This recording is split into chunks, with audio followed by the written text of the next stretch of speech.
Hey everybody, this is Kim, perryandkim.com. I'm going to show you something new I just figured out about fixing your stranded inventory. So we have 45 items in our stranded inventory. That's actually better than usual. A lot of times it's up close to 100, even though I do it every single week and I try to stay right on top of this. There are some issues that pop up over and over again.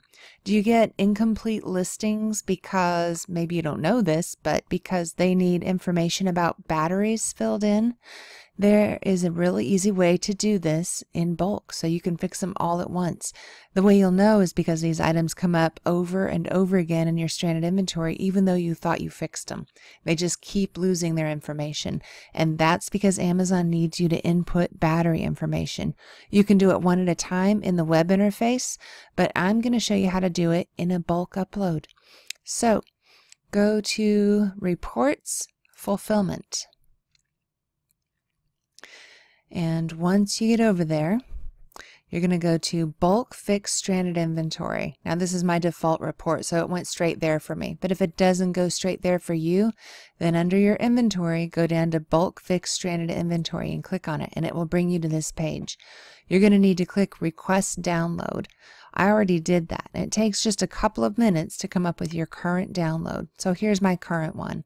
See, if I click it, it's going to tell me, please wait, in progress, but I already did it ahead of time because I was ready for you.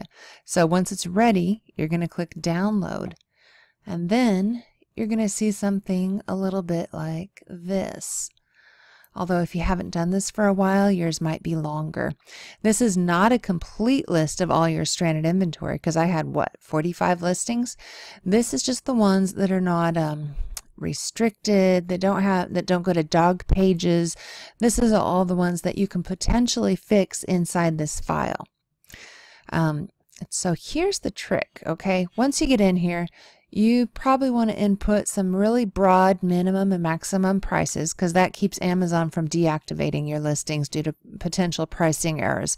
This does not go over to your repricer. If you use a repricer, these are not going to be fed into that. You want these to be much broader than that so that when you adjust things in your repricer, Amazon won't catch them and deactivate them for you. So we have ours set super broad. We set them at $7 minimum, $2.50 max. And those are just numbers that will cover 99.9% of our inventory. 11 for item condition means that it's new. Everything that we sell is new, so we're just going to copy that through the whole spreadsheet. And the price, we have our cost of goods coded into our SKU, so we will be able to just estimate a price. Don't overthink this one if it lost some of your pricing information. You can see that it still has some of my prices. Out of 5 items, it still has 2 prices. It lost 3 of them. I would just go in here, and it looks like I paid $99 for that one. I'm going to price it at $200. My repricer will find it, will catch it, will correct it. Not a problem. I am not going to spend a lot of time on this. $40 because I paid $12.99, and we'll call this one $70. Okay, I'm going to copy all of these.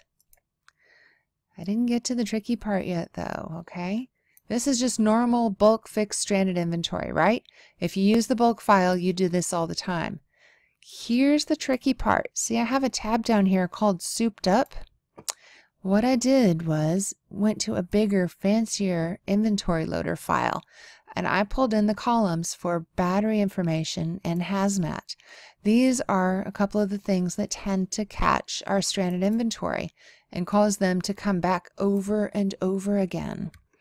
I'm going to copy these columns into my stranded inventory file right at the end of it. And I will put these in the comments so you have the exact text because they have to match perfectly or Amazon's not going to find them. Batteries required, are batteries included, and supplier declared, I don't know what DG is, hazmat regulation not applicable. These 3 columns are going to catch a whole lot more of your errors and actually fix your stranded items that stay in your stranded over and over again. So once you have that stuff in there, save it like you always do for your bulk fix inventory or bulk fix stranded, right? And then go to add product via upload. Do the check process if you want to, or just go straight to the actual upload. This is an inventory loader file. Choose your file. I called this one Souped Up Stranded. And there's the open button right there. You can just barely get to it inside the frame. Upload. Oh, it wants a TXT. Gets me every time. Okay, save as. Should I do this over here where you can see it? Okay, save as TXT. Still called Souped Up. We don't mind that it's not going to contain multiple sheets because we only want that one right there. We'll choose the file again. This time we want the Souped Up Stranded TXT. Open and upload. So in a few minutes, it's going to show up here as in progress, and in a few more minutes, it will show you that it was successfully done. That should fix your stranded inventory once and for all. Not everything, not all the ones that go to dog pages, not those mysterious ones that you have to open cases with Seller Central to get fixed, but this will fix your incomplete listings that are waiting for battery information.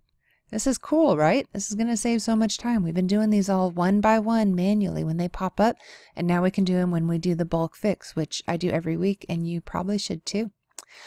All right, I think I just saved you some time. Let me know in the comments if you have questions. Goodbye.